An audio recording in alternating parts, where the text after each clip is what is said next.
read the title. I don't need to make a fancy intro or anything. We're all adults here. I hope. This video is going to be about the Gunsmith and how I think it is not very good. And I think the reason for a lot of the problems that a lot of us out here have with modern Call of Duty, and I feel like I'm going crazy because no one else is talking about this, what the fuck? And I know that so many people love the Gunsmith, and I think that the Gunsmith can be great, but this current system just isn't working, man. And before I fully get into it, I feel the need to put this little disclaimer up front. I'm not a game dev. I'm just some guy who likes making what is effectively fan fiction for his favorite video game franchise. And that this whole video is nothing but my opinion. And you're probably going to disagree with some or possibly all of what I'm about to say. And, like, that's okay, man. Chill. So let's start out by actually defining what the issues with the Gunsmith actually are. Like, what problems do we need to solve here? And first of all is the UI. Now, I'm not gonna dive into this too much, because I think most people will agree that it's awful, but I think that the UI alone accounts for the majority of the issues with this system, like straight up. And this leads to the second issue, which is that it just feels overwhelming. From ADS speed, sprint to fire speed, horizontal and vertical recoil, aiming stability, bullet velocity, damage range, idle sway, gun kick control, hip walking speed, recoil stabilization. Like, what even is the difference between half of these? And there's just too much going on for a game like Call of Duty, where in the past you've always been able to just pick it up and play. Like, Call of Duty isn't the only thing on my mind, man. I got responsibilities. I got a job.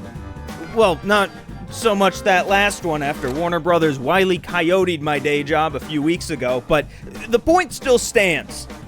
And also, hit that join button to become a channel member and make sure I eat this month. And this is compounded by there just being far too many attachments. The abundance of choice that they're supposedly supplying is just an illusion, and actually promotes less variety because people just look up the meta build with whatever gun they're currently using just to create a low recoil and fast ADS version. And so weapon variety just feels like it's gone now. Every gun feels like the same blank canvas. Most even look borderline identical, sometimes having the same name.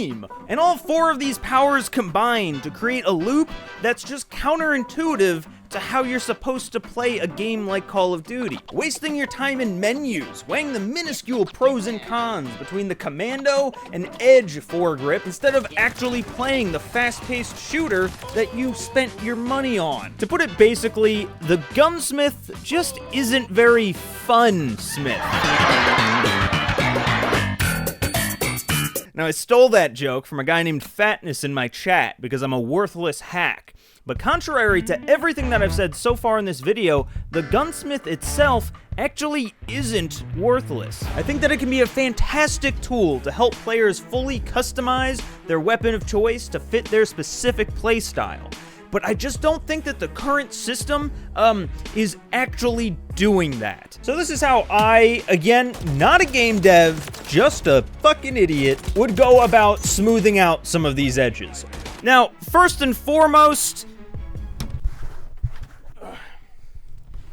the UI. Now, I don't even have enough time to explain why I don't have enough time to fix the UI. If you're really curious, I made a 30-minute unscripted rant video about it a year and a half ago. Maybe go check that out if you have a spare, I don't know, 30-minute road trip. But honestly, if they could just make this thing vertical, I'd be so happy. Then the second thing we have to do is cut down on the number of attachments in the game. Like, can you honestly tell me that you've ever used, or even what the difference is between the Bruin Pivotal Grip, the XRK Bowbreaker, or the Schlager RTO5? And before you comment down below about how, yeah, they're all needed in the sandbox, they're great for X, Y, or Z, I just made one of those up.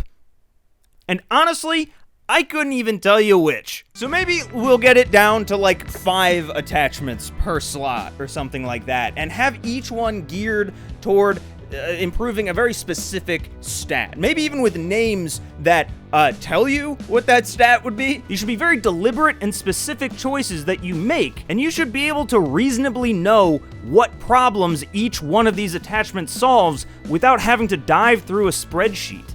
And while we're talking about attachments, I don't think that each one necessarily needs both pro and cons associated with it, because right now the system runs like a big game of whack-a-mole. Every second that we spend scrolling through attachments to see what will counteract what is another second that we're not in the game, aka the thing that you paid for. I cannot stress that enough. Now, getting rid of cons on attachments obviously would introduce a whole bunch of balancing issues, right? But I think that we need to balance it on a gunsmith level and not an attachment level, if that makes any sense. Does that make sense? No? You're telling me no? Ah, shit. I was really hoping I could end the video. First, let's reduce the amount of attachment slots to only 5. And each of these 5 slots will only affect 1 or 2 specific weapon stats. The muzzle will be for visibility and range. Underbarrel/lasers for hipfire. Magazine is for ammo count and type. Stock is for your ADS and sprint to fire speeds. And grip is for your recoil control. So there will never be a point where you put a mag on, for instance, and it changes your sprint to fire speed, or a muzzle that changes your recoil pattern. As unrealistic as that might be, I think that that's a liberty that we're gonna have to take in the name of balance. And because in a game series where this guy is on the enemy team most of the time, I don't think that we can use realism as an excuse to make a bad system. This is all to create a situation where if you use a gun and notice there's an issue with it, like your recoil is too much, or you don't like the ADS speed, then you know exactly what category to go into to try fixing that. And you know that by doing so, you aren't gonna just cause a million other problems elsewhere. But now, here's the catch. While you have 5 slots, you're only actually able to use 3.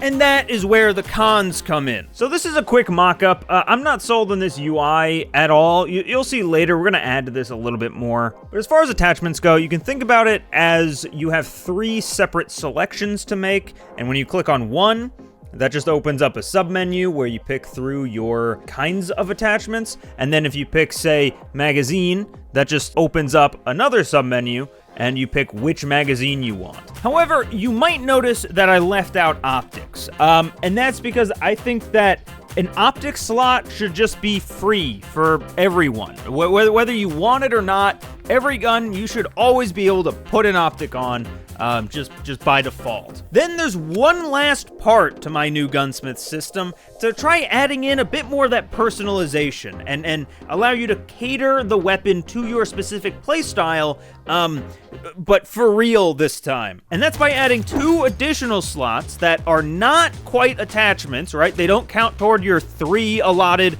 attachment slots or anything. And the first is a proficiency slot. And if you don't know, these are base buffs on the gun itself.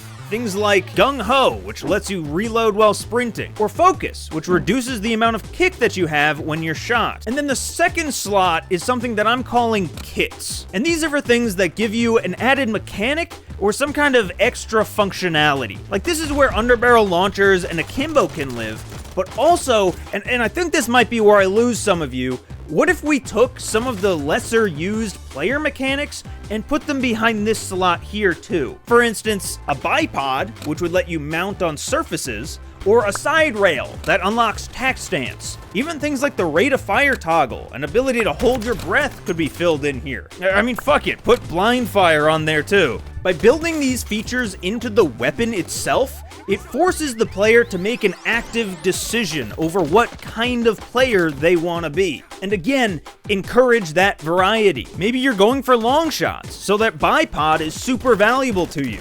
But if you're more of a runner, then maybe akimbo is more your bag. If you're a traditional sniper, you want to be holding your breath all the time. But if you're a CDL sniper, then you're gonna want tack stance on that thing. And while these would have to be fine-tuned, right, per weapon to make sure that you don't end up with anything like akimbo assault rifles or anything, I do think that this would be a good spot to get in some truly unique combos that are just fun. So I know that that was a lot of information I just threw at you, and I'm really bad at talking, but to help visualize it further, here's a quick little mock-up that I made of it in Photoshop. You have your preview over here, which would live update with whatever, you put on, and over here you would basically have 6 selections, which is actually 1 more than what we currently have. And it'd be the same thing as before, you just click on your first attachment slot, and it opens up all the available attachment types, and then you click on one, and it opens up all those specific magazines or whatever. And it'd be the same sort of thing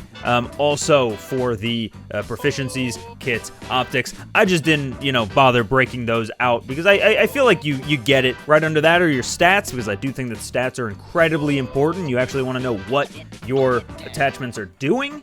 And off to the left here, that's all of your personalization items. Again, not sold on this UI, this configuration in general, but these I think are the key components that we should be tweaking through all of this. Now, there's so much more to the actual class itself that I think needs to be looked into too, from field upgrades to kill streaks, to the actual weapons themselves. But in the interest of getting this video out, that's where I'm gonna call it. Shout out to our channel members, especially Gordorokos, Unity Helljumper, and Shane M. Y'all are fucking awesome, as well as everyone else on this list right here. I joked about it briefly earlier, but if you really want to help support the channel and work toward me being able to do this full time and not just outside of panhandling hours, consider hitting that join button down below and becoming a channel member. I really do appreciate it. Thank you so much to my channel members and to everyone else who's watching right now, especially if you're watching the end of the video. That means that you are a real one.